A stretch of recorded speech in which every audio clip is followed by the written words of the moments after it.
এই মুহূর্তের বড় খবরের দিকে নজর রাখতে হচ্ছে। রাজ্যের 7 জায়গায় এনআইএ তল্লাশি। ছত্তিশগড়ে মাওবাদী নাশকতা তদন্তে ভোর থেকে এই তল্লাশি। কেন্দ্রীয় বাহিনীকে সঙ্গে নিয়ে এই অভিযান চলছে রাজ্যের 7টা জায়গায়। আরো বিস্তারিত জানবো, টেলিফোনে আমাদের সঙ্গে রয়েছেন আমাদের সহকর্মী সিজার। কি জানা যাচ্ছে? দেখো, ছত্তিশগড়ের একটি মাওবাদী নাশকতা এবং তাদের ফান্ডিং এবং সংগঠন সংক্রান্ত তদন্তে নেবে এ রাজ্যের 7 জায়গায় এই মুহূর্তে তল্লাশি চালাচ্ছে জাতীয় তদন্তকারী সংস্থা এনআইএ।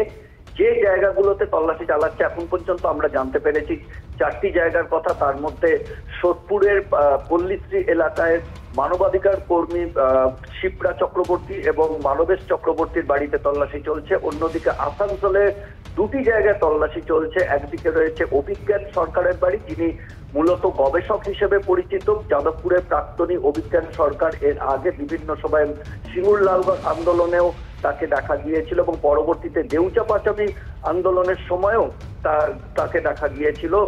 একজন ইঞ্জিনিয়ারিং ছাত্র ছিলেন। অন্যদিকে সুদীপ্তা পাল, তিনিও একজন মানবাধিকার কর্মী হিসেবে পরিচিত। এনআইএর দাবি এদের প্রত্যেকের সঙ্গে মাওয়িস্ট অর্গানাইজেশনের যোগ আছে। আরবান নকশাল হিসেবে এদেরকে অভিহিত করছে এনআইএ আধিকারিকরা এবং তাদের সঙ্গে ছত্তিশগড়ের এই ঘটনার কি যোগ আছে সেটাই খতিয়ে দেখতে এই তল্লাশি। এখন পর্যন্ত সেটাই জানা যাচ্ছে।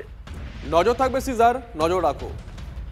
সিজারের কথা প্রসঙ্গেই যাই। আজকে সকালে পানিহাটি পল্লীশ্রী এলাকায় শিপ্রা চক্রবর্তী নামে একজনের বাড়িতে পৌঁছে যান এনআইএ আধিকারিকরা। সঙ্গে ছিল বিশাল কেন্দ্রীয় বাহিনীর ছবি দেখাচ্ছে। অন্যদিকে আসানসোলের কুলটি থানার ডিচেরগড় গ্রামের একটি বাড়িতেও এনআইএ পৌঁছে যায়। সূত্রের খবর, মঙ্গলবার ভোর থেকে অধিকার সংগঠনের নেত্রী সুদীপ্তা পালের বাড়িতে পৌঁছে যান এনআইএর আধিকারিকরা।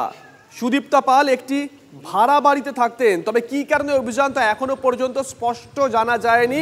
অনুমান করা হচ্ছে বা সূত্র যে কথা বলছে যে ছত্তিশগড়ে একটি নাশকতার ঘটনায় এ রাজ্যের 7 জায়গায় এনআইএর এই হানা।